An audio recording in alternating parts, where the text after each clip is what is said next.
The Webster's second, the big, huge thing you used to see in libraries. My mom's dictionary.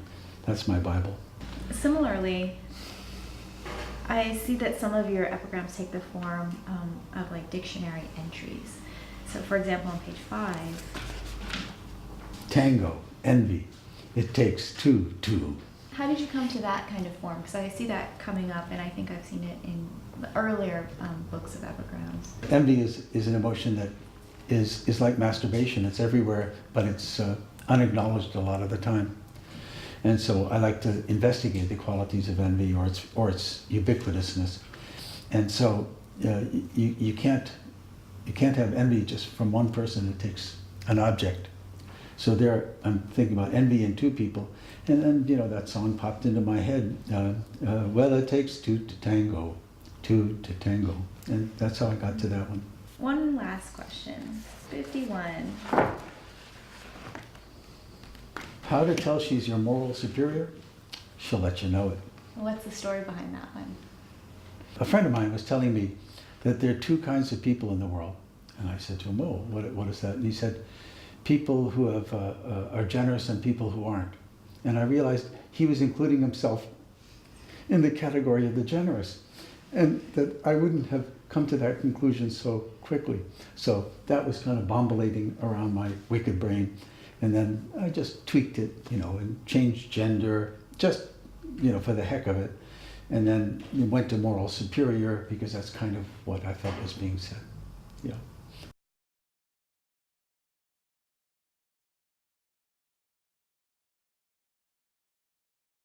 Now, this is more than an epigram on page 23. Young biologist, just married, and suddenly avid library researcher. Yeah. Female chimpanzees he's learning, vocalize before and during penetration. Evolutionary advantage in screams and grunts, stimulating partners, blurring paternity to gain multiple protectors, allowing competing sperm access. So, young biologist, library, copulation calls.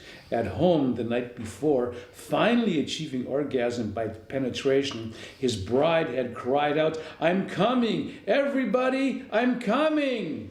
Really what I'm thinking about is, all the stuff that's in people's heads when they're making love. And often there are other people in people's heads. Well, let me tell you something. Okay. And there would be an epigram from this. I was once making love with a woman, and there was part of me that was backing off from the experience. I have to recognize this. I have to recognize this. I had a defense going on to not participate with her while we were in the act of making love. Yes. And a thought crossed my mind. I forget what it was, but it was a thought. And right there, in that moment, I thought, God, this thought is really important. Yeah. This is the most important thought I've had in my life, and it's happening right now. And because I had to focus completely on that thought, but that was my way of getting away from her. And you lost the thought. I don't know what the thought was. Tragedy. Tragedy. I'm searching for that thought. That's right. The whole rest of your life, Maybe if I find that woman and have sex with her again, it'll come back to me. That would be nice. Yeah. But who is the woman? You can't. Oh, no. Lenny. This is not good. And I also want to say, shame on you. In fact, I'd like to turn to the camera and say, Oh man, this is sad. Which one is that? Page 52. Jesus. This is sad. Oh no, there's a picture. There's a whole novel right there. Can I read it? Please, please. Upscale restaurant, celebrating her birthday, dining alone, a party of one. That's lovely because it's so evocative of so much. And of course it all comes from that phrase, when you go to a restaurant, yes, it's a party of two, a party of three, and they say a party of one. Yeah. And of course, a party of one never sounds like a party, does it? I want to give her a hug.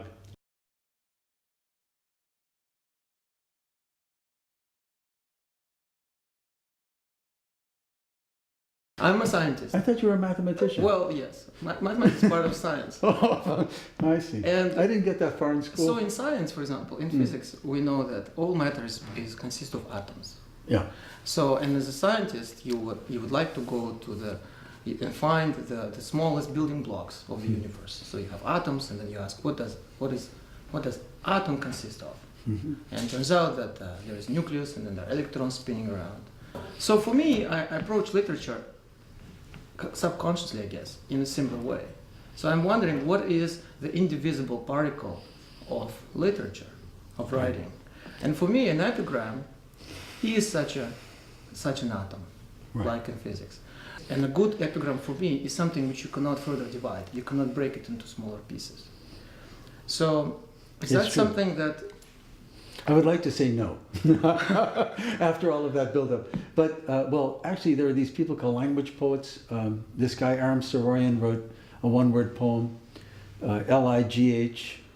L-I-G-H-G-H-T, light, L-I-G-H-G-H-T. That was his whole poem. And he showed it to his father, the great novelist William Soroyan, and who was not impressed. But, so if we go past the one-word language poetry kind of stuff, yeah, I think epigram aspires to be a prime number. And you know what a prime number is. Yeah, that's right. Can you tell us? I'm here to see if you really deserve tenure. Yeah, but a prime number, in my high school understanding, is something that's not divisible by anything else. That's right, except one in itself. Yeah, and one's not a number, we know. Well, that's another story. That is another story. Which we could discuss. Yeah, but okay, so the epigram aspires to be irreducible. Right. And I would say in some of them, I'm sure of it. Like when I get to that epigram, hypochondria, overkill, I feel as though we can't make it much terser than that, right? Mm. Yeah. But of course, even the longer ones, some of them, I'm hoping that the sentiment can't be said more succinctly and still take us as deep as it's going. Mm-hmm. Yeah. Truth be told, the first book of your epigrams, which I have read, I think there Yes. was another one. There's this epigram, which I thought I invented. Sex, what puts you in contact with people you might otherwise never know. What you discovered, Edward, was the thought. But I discovered the epigram. Some of them I resonate with me because of my being a mathematician, like this one. I'll let you read it. Oh, jealousy's geometry, no right triangles. Yeah. You can see where my math stops. Yeah. Yeah. So, what does it mean? There's always the threat, I think, of being triangulated in love. And that's what we suffer from. That's what it is to be So human. it's never a right triangle. No triangle for those in love is ever a right triangle. A right triangle. Speaking of jealousy, this reminds me of another epigram which I love. Jealousy, requiring proof for something that never happened. Yeah. That's one of them. Yes, that's true. How do you explain what is jealousy? You can write, many volumes, as people have. Mhm. Or you can just go straight to the point. And to me, this is what this epigram does. In one sentence, they essentially said, asking for proof of what never happened. It's one, of course, it's only one aspect of jealousy because jealousy is often a form of understatement. You see, you're jealous of someone and you don't even know the whole truth, but you're right. You're onto something. Jealousy equals self-knowledge, indicted for hyperbole, guilty of understatement, demanding proof of what never happened. If you know you're capable of betraying someone, then you can project and see and be jealous of what others are doing. Jealousy indicted for hyperbole, guilty of understatement. That is sometimes jealousy actually underestimating what's going on is worse than you think. Think of Tiger Woods' wife right now. She was jealousy of one text message he was delivering, and now it turns out that she was totally underestimating the situation. Overestimating. Yeah. And jealousy, demanding proof of what never happened, yes. False modesty, the truest thing about him. Yeah. How about that? Yeah. Well, I like phrases like false modesty, and I just like playing with them and kind of... False, true, false. Yeah. See, Yeah. You can see where I'm coming from again. It's very mathematical. Where's the mathematics in there? False and Oh, true, so mathematical logic, You mean false and true is like at the heart of mathematics? Yeah, of course. Oh. I didn't get that far.